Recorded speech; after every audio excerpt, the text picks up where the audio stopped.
Welcome back, guys. Sorabel here. In today's episode, we're gonna be facing off against Mekk-Knight. So Mekk-Knight is a very dangerous matchup, just because while their cards aren't necessarily like the scariest thing, if you fail to if you fail to put up a strong enough turn one board, they just run you over your board and like set up that annoying lock with secrets, as you'll find out. The deck still does suffer from like going first. Like most Mekk-Knight decks really want to go second. But like even when I lose the draw die roll and my opponent lets me go first, so this lets me know that potentially letting my opponent go first could be an advantage later on.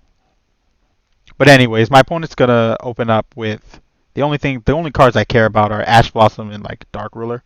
Um, Dark Ruler. This game, I guess, shows you, if anything, why Dark Ruler is not that great against our deck in specific. And we're gonna open up complete gas. Like drawing Nurse doesn't really matter. Probably not that you really don't want to see it, but you like these. This is nice. And opening two tidying is nice because you have one to send to use this turn and one to add to the end board, which makes a card like Dark Ruler even worse. But let's get into it. We're gonna go into Black Metal and Striker. And one thing to talk about, like my opponent has Ash, and he technically could have Ashed Black Metal Dragon. Never do that because if I chain Noctovision Dragon's effect, well, you can't really chain in the like that. And I'm thinking of Edo Pro, which uses the OCG ruling, but never Ash Black Metal Dragon unless you know your opponent has nothing in the hand. Because if I activate World Legacy Guard Dragon, you're just gonna feel like you just wasted your time. Like, and I mean that in the worst way. You don't know what your opponent has. You just don't do it. Um, I'm gonna use Red MD more preactively and get Romulus, and then I'm going to add Ravine. So because my opponent let me go first, I'm actually going to respect this, and I'm going to go Nurse Chamber and get the Hospitality. So I only have two extenders in hand, which means I don't have to make a seal here. But I'm still going to make the seal just so that I can play through the nib easier. And I'm going to bring back Nurse. LP. Like trying to respect as many cards as I can in my play. I'm going to dump, change over. I'm going to add back it and Chamber, and then I'm going to go into Pisty. We're going to use Pisty's effect.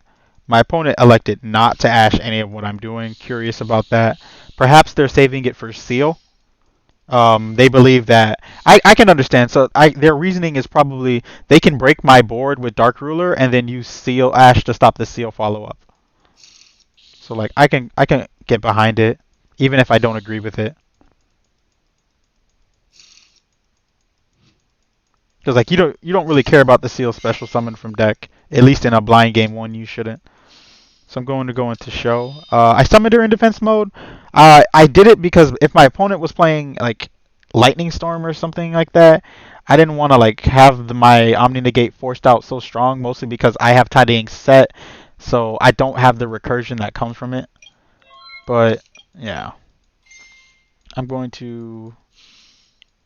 So I'm doing my best to play around Mekk-Knights, but it's obviously very difficult with the having back row columns and like the standby phase effects.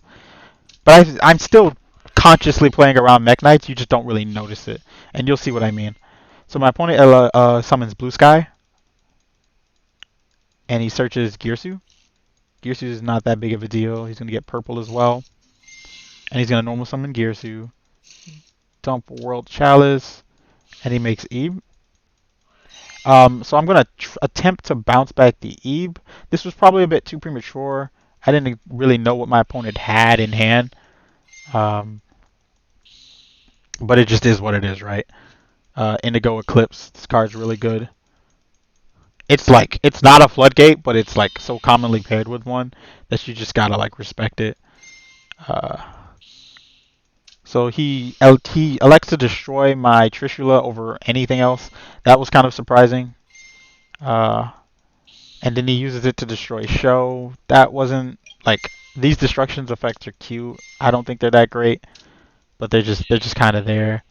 And he obviously runs over Parlor, and he hits me with Lib, and Lib gets at Secrets, and then he gets Pot.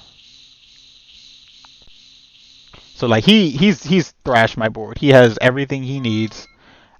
This Ash actually isn't all that relevant. I guess it works against the memories, but I don't know about it, and I'm not worried about it. So during his end phase, when he passed turn, but he tried to do one more thing during the end phase. I'm not sure what it would have been. Maybe he would have activated secrets. I don't know why, but it doesn't matter because he passed turn to me already, so he can't really like add anything. Like I already drew for turn, so I mean like it sucks, but it is what it is. Draw phase. I'm going to summon back Show, and I'm going to standby phase, and he's gonna summon. He's gonna activate memory. I'm gonna Ash. I have no reason to let that resolve, and I'm gonna go for chamber. And so now his secrets is dead, and I don't think he really noticed it. I'm gonna summon Nurse, and he scoops it up because he realized the game's over. So we're gonna move into game 2, and he elects to let me go first again, and he opens red, cosmic, dark ruler, harpy feather duster. So see, this is one of the things I don't like. This is why I like playing Dragon Maid. He can't. There's no one card side that fixes this. Like a lot of my cards can be played close to my chest, and he doesn't really like. He can't. These cards don't all break the board, and while he did draw a combination of cards that do, it ultimately came at the price of his hand just not being very proactive, and you'll see that come into play in this game.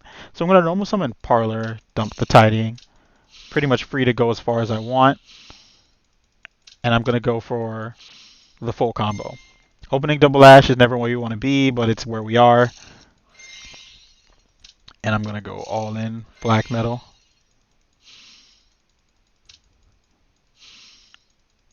Get red MD. I decided to play it a little risky, but it's pretty much worth it here.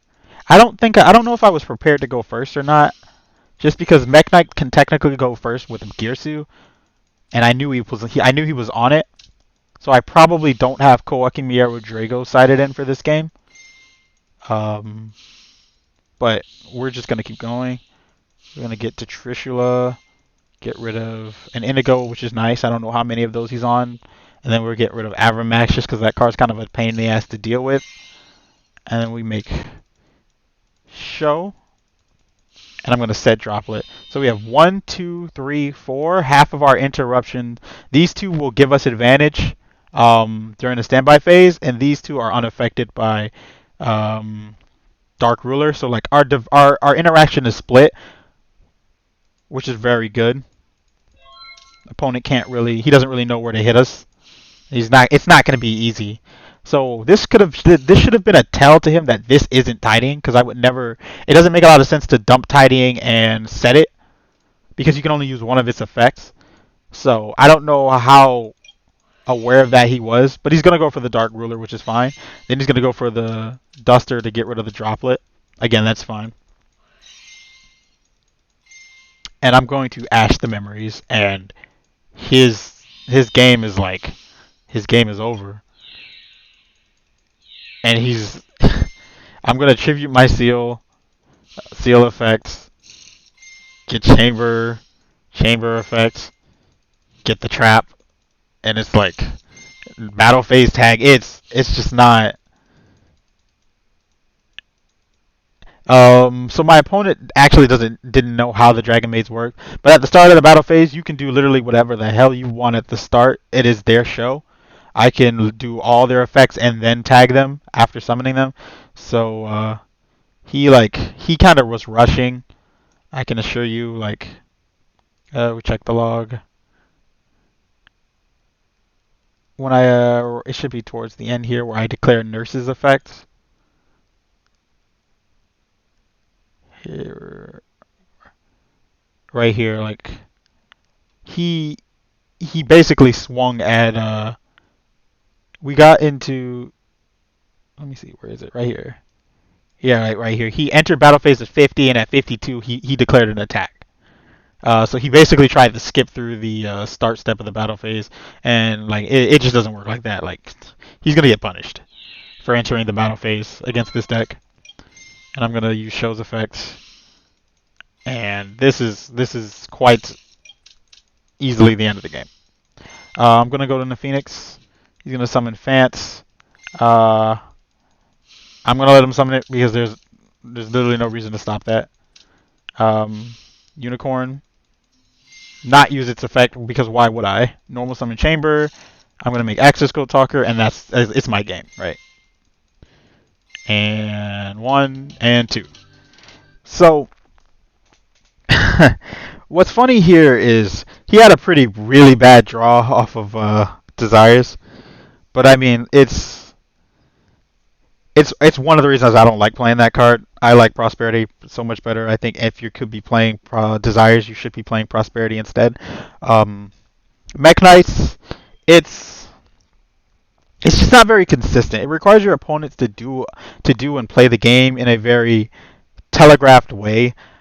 Like in this case with Dragon Maid, while it's true a lot of our interaction is on board, it's also followed by a lot of layered recursion that this deck can't beat over.